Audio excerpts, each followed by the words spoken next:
Le Seigneur soit avec vous et avec votre esprit. Évangile de Jésus-Christ selon Saint Jean. Gloire à toi, Seigneur.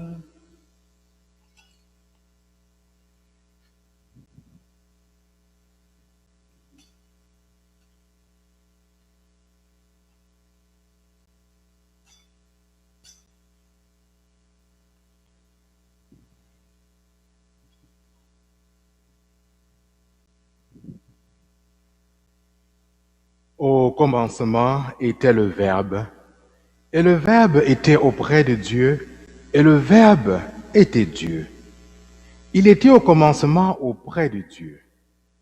C'est par lui que tout est venu à l'existence, et rien de ce qui s'est fait ne s'est fait sans lui. En lui était la vie, et la vie était la lumière des hommes, la lumière qui brille dans les ténèbres, et les ténèbres ne l'ont pas arrêté. Le Verbe était la vraie lumière qui éclaire tout homme en venant dans le monde. Il était dans le monde, et le monde était venu par lui à l'existence, mais le monde ne l'a pas reconnu. Il est venu chez lui, et les siens ne l'ont pas reçu. Mais à tous ceux qui l'ont reçu, il a donné le pouvoir de devenir enfants de Dieu, eux qui croient en son nom. Ils ne sont pas nés du sang, ni d'une volonté charnelle, ni d'une volonté d'homme. Ils sont nés de Dieu. Et le Verbe s'est fait chair, il a habité parmi nous, et nous avons vu sa gloire, la gloire qui tient de son Père comme Fils unique, plein de grâce et de vérité. Acclamons la parole de Dieu. Louange à toi, Seigneur Jésus.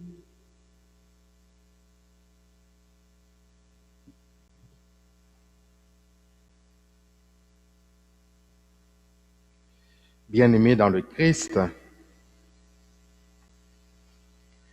j'aimerais ce matin, au début de cette homélie, vous faire un témoignage. Quelque chose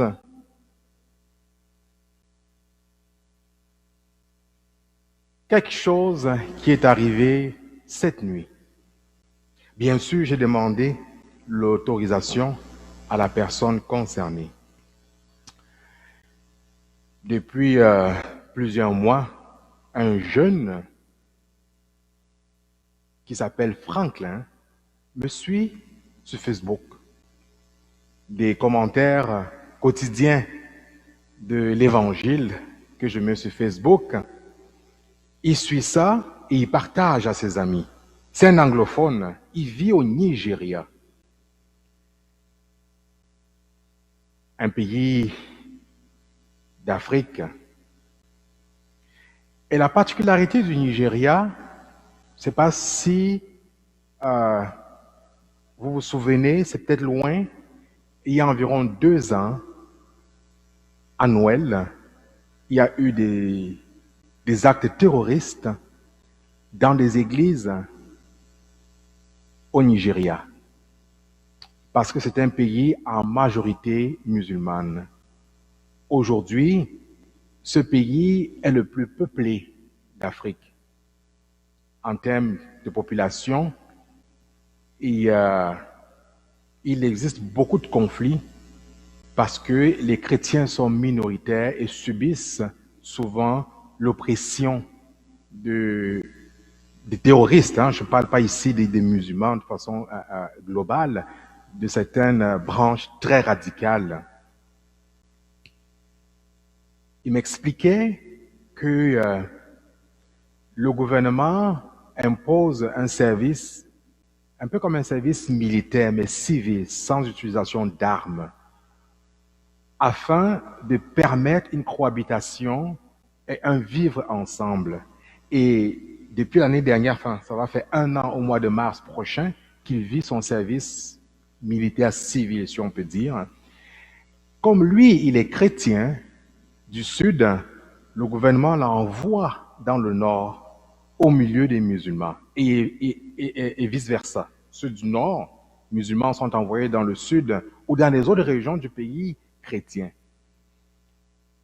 Cette nuit, c'était la célébration de Noël.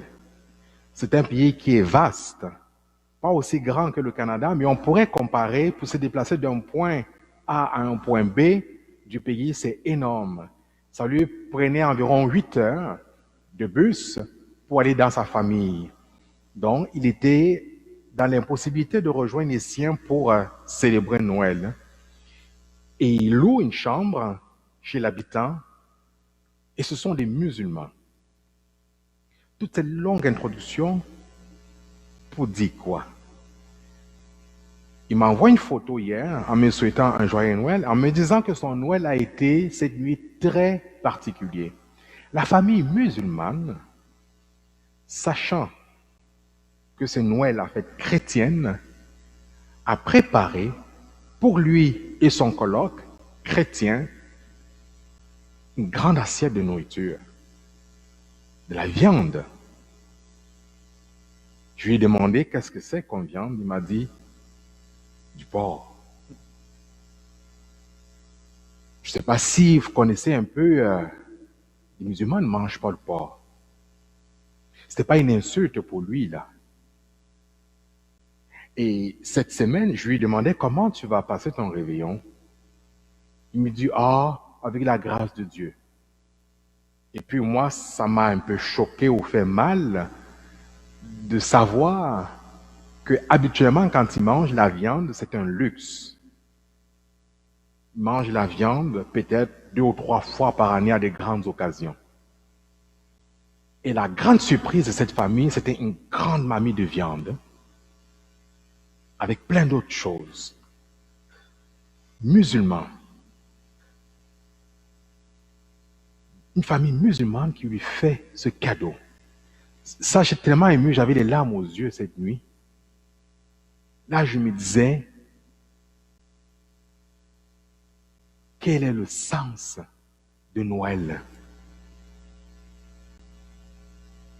Au commencement était le Verbe. Le Verbe est venu auprès des siens, mais les siens ne l'ont pas reconnu.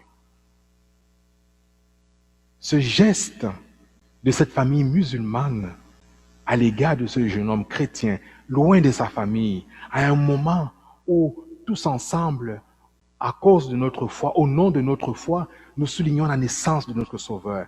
Ils ont transcendé les barrières de la religion. Ils ont transcendé les guerres ethniques, les guerres culturelles, pour dire, vous croyez au Dieu de Jésus-Christ, on va vous aider à souligner cela, à être dans l'allégresse. Dans la deuxième lecture, Saint Paul, dans la lettre aux Hébreux, il dit, des biens de manière, Dieu a parlé par les prophètes. En ces temps qui sont les nôtres, il nous parle encore par son Fils Jésus-Christ, né cette nuit. Bien sûr, le Christ est déjà venu. Mais nous soulignons encore aujourd'hui et chaque année cette naissance pour nous rappeler notre histoire de salut. Bien-aimés dans le Christ, je ne pouvais pas m'empêcher de vous partager ce récit de ce jeune homme Franklin. Dieu l'a visité par l'entremise, par le biais de non-croyants. Que dit le Christ dans l'Évangile? Les prostituées vous précéderont dans le royaume. La reine de Saba, les pécheurs, les Samaritains, les Samaritaines. Dieu se manifeste à nous chaque jour de façon inattendue. tout comme cette nuit, il est arrivé dans l'anonymat, dans une étable. Mais il est là. Il passe par des personnes qui, à nos yeux, sont insignifiantes. Il passe par des personnes que nous méprisons. Il passe par des inconnus. Il leur a dit, et l'Écriture nous le rappelle, je viendrai comme un voleur. Franklin, en se levant hier, et c'est la chanson, à chaque fois il me dit ça, je lui dis, comment tu vas faire par rapport à ci, par rapport à ça? Il me dit à chaque fois, oh Dieu va pourvoir. Et ce jeune homme m'édifie à chaque fois à partir de sa foi.